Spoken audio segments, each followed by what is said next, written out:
Welcome to Fanboy and Critic, our show where we go see new movies out in theaters and tell you what we think of them, both the good and the bad. I'm Jorem and I'll be your fanboy. And I'm Sam McClure, I'll be your critic.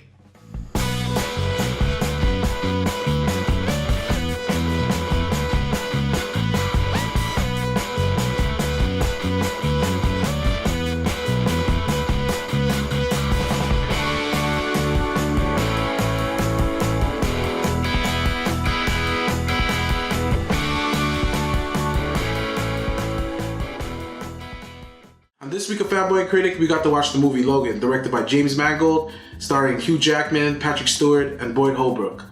This is the final chapter in the Wolverine saga. Let's take a look.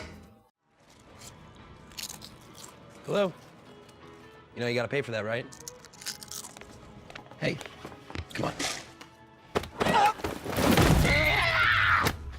Not okay.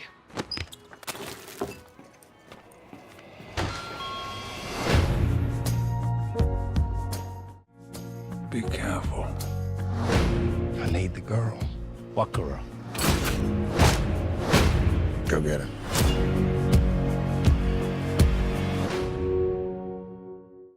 And we're down.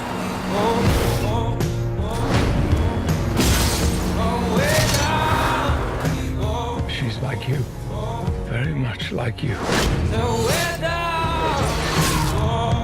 I am not whatever it is you think I am. She needs our help. Someone will come along. Someone has come along.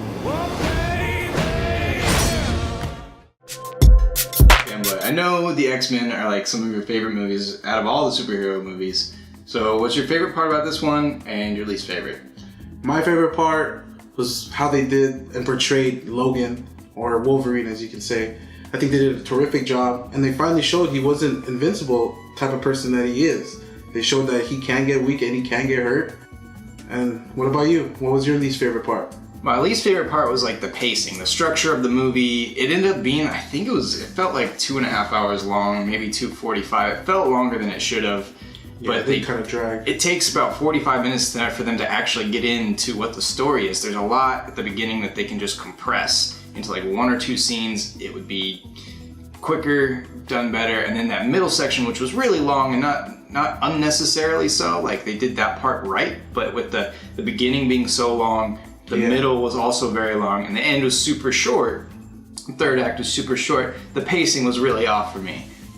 But for the most part, this actually was one of the best X-Men movies. I agree. That's not saying a lot, because they're usually pretty bad, but this is definitely the best Wolverine movie and one of the best X-Men movies. I think the fact that they brought it down to a smaller scale, that's my favorite part, because all these other movies, like the entire world's exploding, cities are getting turned into mutants, like Apocalypse is gonna destroy the world, like, that's nameless, faceless buildings going down doesn't really impact me emotionally. But this small story about Logan trying to protect this young girl is like super emotional and dramatic, and they actually made me care about the characters for the first time in any X-Men movie, and one of the few times of any superhero movies where I actually care what happens. That's what they did right, and I think that's what more superhero movies should be doing.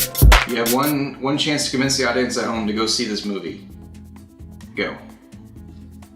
Watch this movie because it's the last Wolverine movie, and it's the last one with Hugh Jackman. I don't want to see any other Wolverine after this.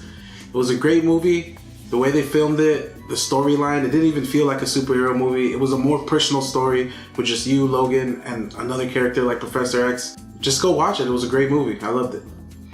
Alright, this is why you probably shouldn't go see it. I mean, as far as superhero movies and X-Men movies go, like this was one of the better ones, but it's still a superhero movie. It's still just like fighting and like really just subpar characters and subpar story arcs. Like, you know what's gonna happen the entire time, and then it happens.